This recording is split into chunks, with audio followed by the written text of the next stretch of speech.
عليكم ورحمة الله تعالى وبركاته. كلنتو عنا ونأكسن داوديال ملك السعود نقد داون إنسان كسر هذا تيفي الصومالوين قارهان برنامج كأركتي دقور بجوجا كاس أو برنامج عن كله فكرنا سياسة الوطن كصوماليا أي وليبا أقوي هند الصوماليات سيدا وأركان برنامج كان معناته وحن كسر قاعدة دونا حالته يوجد بدل كقوة سياسة الوطن كصوماليا قارهان isbedeladii ka dhacay magaalada Muqdisho iyadoo dawladda gobolka ay gaartay guulo la taaban karo amniga magaalada Muqdisho boqolkiiba 90 ay gacanta ugu jirto iyadoo taasi jirto hanaan nabadeed oo soo ifbaxa bulshada Soomaaliyeed ee qurba joogtana ay aad u taageereen nabadda soo baxday ay haddana waxa soo baxay isqabqabsi u dhaxeeyo xildhibaanada dawladda gobolka ee Soomaaliya iyadoo xildhibaanada ay kala qaybsameen laba qaybna ay dooratay hoggaan cusub oo xilka ay ka qaaday afayeenkii hore ee baarlamaanka Shariif Xasan Sheekh Aadan qaybta kalena ay taageersan wali afayeenka baarlamaanka Shariif Xasan Sheekh Aadan ayadoo taasi jirto haddana waxa soo baxday in madaxweynaha iyo ra'iisul wasaaraha ay taageereen afayeenka baarlamaanka Shariif Xasan Sheekh Aadan ayna qaadaceen heshiiskii ama doorashadii baarlamaanka ay ku doorteen afayeenka cusub ee Madoobe Nuno ayadoo taasi jirto haddana waxa soo baxayso in ay baarlamaanka dib u dalbanayaan heshiiskii Kampala lagu gaaray 9 June sanadkii 2011 haddaba isbedeladan maalinba mid ka dambaysa Soomaaliya ku sii dhacaysa maxay tahay xalkoodu muxuu yahay waqtiga la joogo waqti la sabqabso ma leeyahay mise waqti oo hore in loo sii socdo nabadda Soomaaliya la taageero haddaba arrimahaasi iyo arrimo fara badan oo ku aadan siyaasadda waddanka Soomaaliya ayaan jecelnahay maanta oo aan ku casuunay studio idaacadda iyo TV-ga Soomaaliyeed ee magaalada Gothenburg Xasan Muuse Cali qoslaaye oo kamid ah aqoonyahanada Soomaaliyeed ee ku nool waddanka Sweden qoslaaye waxaan jecelnahay in marka hore ku soo dhaweeyno barnaamijka aragtida qurba jooga ee TV-ga Soomaaliyeed aad u mahadsantahay Cabdi Fataax waa u mahadcelinayaa Soomaaliyeed iyo shaqaalaheeda aad u mahadsanyihiin watahay daawadayaal markaad naga daawanaysaan sida idin sheegay waa Soomaaliyeed TV ama barta internetka ee somaliweyn.com Xasan Muuse Cali qoslaaye ugu horeyn waxaan jeclahay sidaad u aragto inkastoo aad tahay aqoonyahan Soomaaliyeed ku nool waddanka Sweden siyaasadda Soomaaliya oo dhugan lana socdo isbeddelada ka dhacay magaalada Muqdisho guud ahaan jawiga Muqdisho waqtigan la joogo iyo khilaafka baarlamaanka arrimihii ugu dambeeyay bal faahfaahin guud naga sii adigoo la socda arrimahaas oo dhan bismillaahir rahmaanir rahiim khilaafkan horta wuxuu ku saabsan yahay gudoomiyaha baarlamaanka xilka laga qaaday ma lagu saxsan yahay mise waa lagu qaldan yahay aniga jawaabtaydu waxay tahay waa lagu qaldan yahay arrintaasna anigu hadda uma horeeyo madaxweynaha ayaa ka hadlay ra'iisul wasaaraha ka hadlay dad kalena waa ka hadleen in ragga baarlamaanka ku jira ay ka qaaday miyaha baarlamaanka dadka xilka ka qaaday inay ku qaldan yihiin arrintaas aniga hadda uma horeeyo waxa ay ku qaldan yihiinna waxay tahay raggaasi horta wax kastoo dhaca waxay leeyihiin meel ay kasoo bilowdaan waddankeenu wuxuu leeyahay dastuur waa waddan xur ah laakiin maanta dastuurkina laguma dhaqmo waddankeenu xur maaha dad kale u taliya alors su'aasha loo baahan yahay in la isweydiiyo maxay tahay waxay tahay maxaa keena waxaas arrintaas waxaa mas-uulka ah baarlamaanka oo keenay waxayna ka soo bilaabatay rag baarlamaanka kamid ah oo keenay khilaaf waxaa jira dawladda Soomaaliya iyadoo lamida baabuur lugaha lagala baxay oo baatalemeerigiis la baabi'iyay oo nalkii lagala baxay oo dhulka iska yaalo ninaa yimid makaaniga baabuurkii lugaha ku xiray soo gida ku xiray baatalemeerigu uu sameeyay rinjii ku buufiyay nalkii ku xiray nalkii u shiday dhaqaajiyay birmiis ugu markuu geliyay niman baarlamaanka kamid ah dhaheen istaaji baawar kadib makaanik fiican u tiir raggaas waa ragga maanta waddankeeni geliyay international community ay maamusho sida ambassador Mahiga iyo madaxweynaha Uganda Museveni raggaas waxay يعني umaleema inay aqoon darro u geysay arrintaas ay sameeyeen laakiin waxaan aaminsanahay inay dan gaar ah kala hayeen haddana arrintii meesha kuma sinaane markii la saxiixay heshiiskii Kampala Accord loo bixiyay baarlamaanka la hor keenay arrintii waa la saxiixay su-aasha waxay tahay marka ragga arrintaas saxiixay majority ahaayeen waxaan meeshaan ku hayaa ama sidii ay u codeeyeen 436 xildhibaan ama meeshaas xaadir ku ahayd 393 kamida waxay u codeeyeen in heshiiskaas la meel mariyo 36 kamidana waa diideen 7na waa ka istaagtay okay dastuurka anaka noo yaalla ee charterka la yiraahdo ma ahan aayad quraana dadaa sameeyay baarlamaanka dejiyay macnaheedu waxa waaye in waqtiga la rabo la bedeli karo baarlamaanka bedeli kara dadka baarlamaanka jooga sharci dejiyaal ayaga sharci cusub deji kara hadday markay iyagu noo jideeyeen aniga dadkii ka soo jeeda ahay shalay markii Kampala Accord la saxiixay haddii marka arrintaasna waxa waaye tanasul aan u sameynay dhibaato badan aan u soo marnay ninkii ra'iisul wasaaraha ee waddanka hawsha waday ayaa u tanasulay oo iskiis shaqadii uga tegay arrintaas awgeed uga tegay haloo rawaayahay haddii marka arrintii la jideeyey oo baarlamaankii saxiixay wixii naloo jideeyey oo naloo saxiixa waa inay noo shaqeeyaan taas maxay tahay waxa waaye heshiiskii lagu heshiiyey Kampala oo 10 qodob ahay oo dawlad cusub la soo dhisay oo ra'iisul wasaare cusub la dooranay oo dawladda sanad loo dheereynay ay kamid ahayd in dacaayada iyo dhibaatada la isku sameeyay xilka la iska qaaday mooshinka dawladda la imaanayso waxa soo dhan in la joojiyaa heshiiskii kamid ahayd alore heshiiskii waa maanta sharcigeena inaan ku dhaqanno haddaba raggii ayaa hadda maanta haddana meel kale ay ka tuso dantoodu waxay ka soo horjeesteen heshiiskii ujeedadu waxa waaye marka dadkaas ma aha dad inay Soomaali horumar gaarto halka marka heshiiskaasi waa heshiis sharci darro ah marka hore heshiis sharci darro ahay haddana maadaama heshiiskii aan ku dhaqmayno systemka looga qaaday gudoomiyaha baarlamaanka waa sharci darro حسن موسى علي هذا كان وحكي جري إن حلي ما نجاريو إلى 619 أي عن صحيح نشيسكي كامبالا أيجي أي هذا اللي هو غير سمين وحي قارن دورتين قدامي عصب ومذو ونونو أي ودورتين عفيان عصب قارن شريف حسن أي تاجر سيين كوي شلي صحيح نشيسكي كامبالا أي هذا ما أنت هاي هلا هركينا برلمانك موشين كو أدن نشيسكي كامبالا وأي واحد الممكن صحيح هاي مو جاي نقطة بدأ قارن اللي كوجرها balkamarna aragtida taas waxa laga xishoodaa in nin ummadda Soomaaliyeed dooratay ama beeldan ay soo dooratay oo ogahay dadka baarlamaanka xubnaha ka waa dad beel soo doorteen oo 4.5 lagu doortay laakiin anigu waxaan leeyahay waxa laga xishoodaa oo foolxuma ah in nin damo beel soo dooratay ee baarlamaan fadhiyo uu yiraahdo heshiiska aan saxinay oo aan u codeeyay qodobada ku qoray warka ma hayo taas wax macquul ma ahan laakiin ama waa sanadtira ama wuxuu u baahan yahay marka hore inaan la soo dooran ninka noocaas oo gurigiisa iska joogo watahay haddii aan gudubno arrinta baarlamaanka ee ku aadan doorashada gudoomiyaha cusub iyo kii xilka laga qaaday inta waa jiraan ayadoo taasi jirto haddana waxaa dhacay sanadkii hore dhammaadkiisii shir lagu qabtay Garowe qaybtii labaad shirkii wada tashiga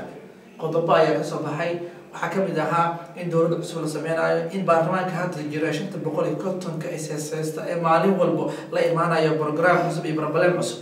in ayagii meesha laga bixinayo 225 xildhibaan cusub la keenayo markaad mushaar shirkii Garowe qodobada ka soo baxay inay ka mid yihiin in dawladda cusub la dhisayo in xildhibaan aqoon leh la keenayo meesha kuwa la bedelayo aqoon-yahanadiina dibadda joogo siyaasadda Soomaaliya u dhagan nugul oo adigu ka mid tahay sidoo aragtay heshiiskii Garowe arrintaas arrin oo wanaagsan waaye waxa ka hadlaya waxay ka mid tahay arrintan waxay ka timid wax la yiraahdo road map wax la yiraahdo oo ka dhashay heshiiskii Kampala lagu gaaray Kampala Accord ay arrintan ka socotaa road map kana runtii waa qodobo aad iyo aad u fiican oo shacabka Soomaaliyeed dan ugu jirto shirkan lagu qabtay Garowe-na arrimahaas uu ka turjumaya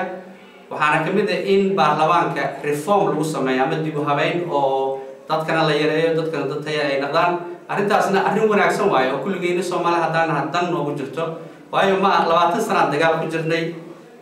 dadkeena qaxootiga adduunka daarsan yihiin dadkii aan dooranay waa iska qabsanayaan adduunka waa ka harnay yani waxaas wax ceeb lagu ah waayo loo baahan yahay inaan ka baxno waxaan ugu bixi karnaa dadkeena wax bartay inay hoggaan noo noqdaan hoggaan muxuu yahay horta sidiisaba hoggaan waxa waaye sidii anoo 3 maalmood safar ku soo jiro baahi haysa maanta hadaan guriga kugu soo martay soo maahan inaad si wanaagsan ii soorto ninka hoggaanka waxa loo baahan yahay dadkiisa inuu ka naxo oo sida dad martiyo oo dhibaataysan oo safar u soo oo isagu qaadim ka noqdo oo isagu tiis ka qado dadkiisa oo wax siiyo hadda hoggaan dadkeen hoggaanta noo maanta waxa ka arkaa bilcagsi iyaga wixii yaraay ee dadka dhibaataysan loogu talagalay boobaaya adduunka waxaan ka naqanay wadanka musulmaanka ugu horeeya United Nations oo aragtay sanadkii 2001 meesha aan ka galnay numberka koobaad bilada dahabka aan waxaan ku qaadanay musulmaanka anagoo heerka maanta marayno oo dadkeena dhibaataysan dadkeena xooti yahay al-shabaab wadankeena haysto wadankeena xur ahayn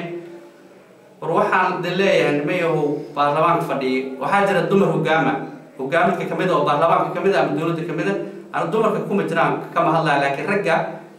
waxa dhibaatadooda ragga waay waxaan leeyahay ilaahay ka baqa dadkiina dhibaatadu haysto u daneeya dalkiina u daneeya hoggaan wanaagsan naqda ummadaha adduunka naga hormara si aan ugu daysano oo horumar u gaarno oo nabad u helno qoslay ayadoo jirto haddana qurba joogta Soomaaliyeed ayaa inta badan u badan xildhibaanada ayaga ayaa u badan madaxda wasiirada ayaga markii aad aragto dawlad walba oo la ka soo bilaaw dawladihii hore kuwii dambe soo qaadano dawladii madaxweynuhu ka Cabdullaahi Yuusuf wasiiradoodii waxa u badnaa qurba joog tii Sheekh Shariif uu hogaaminay Umar Cabdirashiid wasiiradu u badnaa qurba joog ahayd SR qurba joog ay u badnaayeen heshiiskii Djibouti mar walba markii wasiir dawladda ka tirsan ama xildhibaano dawladda isaga baxay wada aragtaa waxay ku soo laabtaan qurbaha iyagii ayaa dawladda macarido ragii shalay Sheekh Shariif saaxiibka la ahaa ama dawladda Umar Cabdirashiid ku jiray wada aragtaa TV-yada ay mar walba ka dhaleecayaan xidhaan hoggaanka Sheekh Shariif ma aha hoggaan xalaal ah ma aha dawladda hadda jirta dawladda wax qabanayso shalay waxay ahayd wasiiro muhiim ah ama arrimaha dibadda ama arrimaha qorsheynta qaranka ama wafaafinta ama wax la mid ah horta dhaleecaynta anaka Soomaali hadaan nahay waxaan jecelnahay haddii aan shaashada iska weyno waxa waaye waxaan jecelnahay inaan wax dhaleecayno inaan qofka markaas hoggaanka ayaan wax ka sheegno waa arrin meesha ku jirta laakiin raggaas aad sheegaysiga laftirkooda fursada la siiyay waxbay qaba waayeen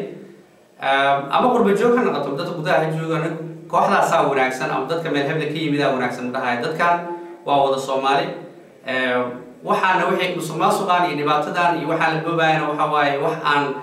dalo ku soo tarbiyay oo dhigeena ku jira waxa loo baahan yahay inaan hadda dadkeena dhalinyarada aan tarbiyayno inaan dadka wacyi gelino dadka adduunka sida u dhaqmaan aan fiirino aan hore u socono marka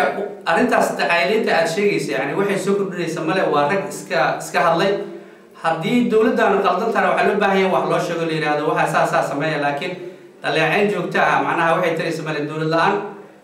dawlad la'aan dawlad xun waxay dhaantaa dawlad la'aan marka wixii aan haysano waxa loo baahan yahay inaan taageerno iyaga aan toosino waxa la yiraahdaa haddii mugdigu bato iftiinka yar ee la helo waa la buunbuuniyaa waxaan u baahanahay dawladdeena hadda maanta saan ku taageeri lahayn ay cagaheedna ugu istaagi lahayn international community maanta diyaar u yihiin inay kaalmeeyaan waxay ku caddahay Kampala Accord iyo road mapka waxaa loo baahan fursadda inaan ka faa'iidaysano weliba aniga waa sheegay waxaan ku yidhi Kampala Accord dadka soo horjeedaan ahay waa diidanay dad in dastuurka iyo wadankeena xornimadiisa dad kaleeto oo international community gacanta loo geliyo okay rag awood lahaa arrintii maaragtay ka dambeeyay wixii waa la saxaa maanta baashboorkiyaas baarlamaankiyaas saxaa maanta meeshaan joogno waa joognaa haddana yaa dibna loo celin yaa raggaan macnaha haddii bari la aado in kor haddana kor la aado ma haddii kor la aado bari naloo wado inaan dhinaca rabtiin loo wadiin maahan waxaa loo baahan yahay qofka hoggaanka ah waxa waaye dadka uu hoggaaminayo waa inuu siiyaa wax la yidhaaho direction and vision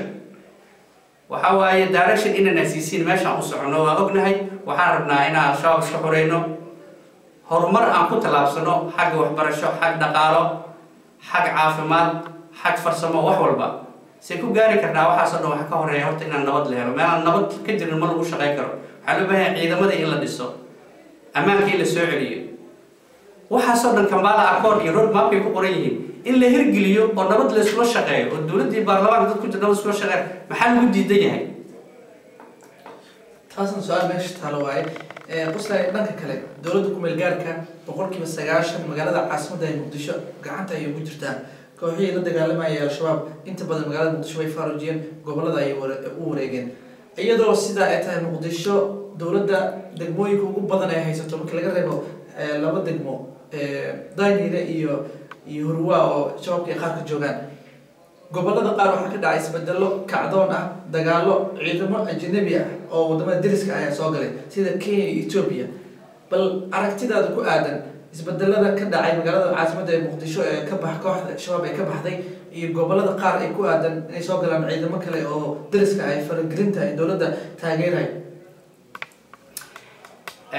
ciidamadaas madaxweynaha hore uga hadlay waxaan ka fiirsaday TV Universal iyadoo Sheekh Shariif su'aal la weydiinayo oo laga weydiinayo wadamada deriska ay ciidamadan soo gala wadankeena dagaalka ka wada Sheekh Shariif aan ka hadlay aniga Sheekh Shariif waxa la wuxuu dhaan ku raacsanahay si wanaagsan oo su'aaliyo ugu jawaabay waxaana kamid ah arrimahaas wadamada aan runta dil sheegay shaqo daray ku soo galeen laakiin waxa la yiri haddii waxa la yiri xeero see lagu xagtaa ilkana ku nabad galaan leh yani xaaladdan ku jirno maanta waa joognaa xaalad xun aan ku jirnaa wadan caadi ma wadankeena wadan la haysto waa okay arrimahaas horta shida si sharci darro ay wadanka ku soo galeen dadkaasi oo ku dagaalamayaan hase yeeshee haddii dowladeennii wada hadal ay la yeelatay oo waxyaabaha socda isku afgarteen waxa ay la dagaalamayaan oo meel u soo jeesteen al-shabaab dadka cadawgeena ay wadanka haysta yihiin anigu arrintaas yani wax oo dhaleecayna wax qalad oo hadda ka sheegay male waxaan u arkaa dowladda dadka mas'uuliyiinta sida madaxweynaha ra'iisul wasaaraha gudoomiyaha baarlamaanka maanta iyaga mas'uul naga dadkaas iyaga loo baahan yahay la xaajoodaan wixii la wanaagsan inay sameeyaan wixii aan la wanaagsaneyn ay shacabkoodu soo sheegaan ayaga xaqooda ani dadkaas aan ugu kalsoonahay dhinacaas deyn noqoto waa tahay quslaaye sidaas sheegtay guulaha la gaaray aqoonta qurba joogta waa loo baahan yahay dalkii adinka oo qurba joog ah muddooyin 20 sano ka badan ay wadankan joogta Sweden rag fara badan ayaa waxay joogaan America wadamada kale Ingiriiska sida Holland oo kale meelo fara badan dadkiina qurbaha joogo ma isku daydeen inaad samaysataan community oo lagu caawinayo dadka Soomaaliyeed ee abaaraha dadka Soomaaliyeed ee u baahan aqoonta in la siiyo dhalinyarada dagaalada ku dhimanaya ee labada dhinac dagaalamayo oo aan lahayn tababar awood dhinaca militariga oo kale shabaabka waxaa ka mid ah dhalinyarada qurbaha ka tagay sidee waxyaabahaas looga hortagi karaa sidee horumarka hadda soo baxay nabadda loo taageeri karaa barnaamijyadaas ma ka hadashay haddaad tihiin qurba joogta waa sax waa ka hadalnaa qurba joogta haddaan nahay arrimahaas ananka laftirkeenu qalab nagama mara waxaa loo baahnay wadan kasta oo Soomaalidu ay degan yihiin ee qurbaha sida hadda wadankan aan ku noolnahay Sweden waxay ahayd Soomaalidu inay isu yimaadeen hal organization ay ku midaysan yihiin wada sameystaan hal cod sameystaan hal cod ku yeeshaan community ahaan sida wadamada kale ee adduunka qaxooti ku ah yani hadda anaga Soomaaliya had laafiya dadka yimidaan la joogo wadamada Carabta dadka yimidaan joogo dadkaas hadii si loo fiiriyo xitaa Soomaalideena qurbaha joogo waa naga horeeya organization leeyihiin dad u hadlay leeyihiin wadankooda culays ay ku yeeshaan haddii dhaqaale loo baahday u gurmadaan anagana waxaa loo baahan yahay sidaas inaan sameyno waa wax sax ah laakiin dad waxaa nagu jira kamid ah oo arrimahaas hadda qorshahaas ku jira laakiin bini'aadamku isku wada mid maahan waxaa jira dadkan waa dad isku wada meedkiin arrimaha Soomaaliya oo qabiilka oo kaleeto iyo musulmaan ka hadlaayo iyo aqoon yaro waxyaabo badan saameyn ugu yeeshay laakiin waxaan rabnaa inaan ugu gudubno waxay tahay wadankeena inuu horumaro nabad ay ka dhalato waxyaabaha aan maaragtay horumari karno oo rabno inaan dib u soo celino waxyaabahaas ka mid ah laakiin waa ku shaqadaas waa ku jirnaa insha Allah waana imaan doontaa وتهي حسن موسى علي قسلاي أد أيام كمان علينا برنامجنا أد مانتا هل كان اعتمادي سؤالات كجوابتي سيدا داون سيدا داوديال برنامج كان أركتي دقوا بالجوج ما توحنا كسوق هذا إنه يسبدل هذا كده عن مقالة مقدسة وخلاف كونه هي برلمان كشيسكي كمبالا أو ديب لوسو عسبوليسيا الموشين كبرلمان كلهوركينو يقولي برلمان فربدل كوا أدن سيدا هرمر لو جاري كرو دجالة كسر مقالة مقدسة سيدا لو تاجري كرو دولة كم مقال مقالة مقدسة هذه أنت بدن لو ريتي أمان كودا يقولي قرب ديوت لفتو سيدا اسكو أقول لها أيوكا هذي حسن موسى على قسلاي برنامج كان أنت سينقصه قبلنا برنامج كان لم ينتهي هو كل بدوننا برنامج واحد ينسى صارني وعد فتح لجعله ودلس عسينا كاميرا دا يولي بفرس مدنا وحسين عبد على سؤال كعد كده ونسينا وسومالوين تي في أما برت إنترنت كسومالوين.com أنت البرنامج كان لم ينتهي هو كل بدوننا دمانتين اسكو دوبنا وحنا ذيك كنت جينا سدايو نبدينا والسلام عليكم ورحمة الله وبركاته.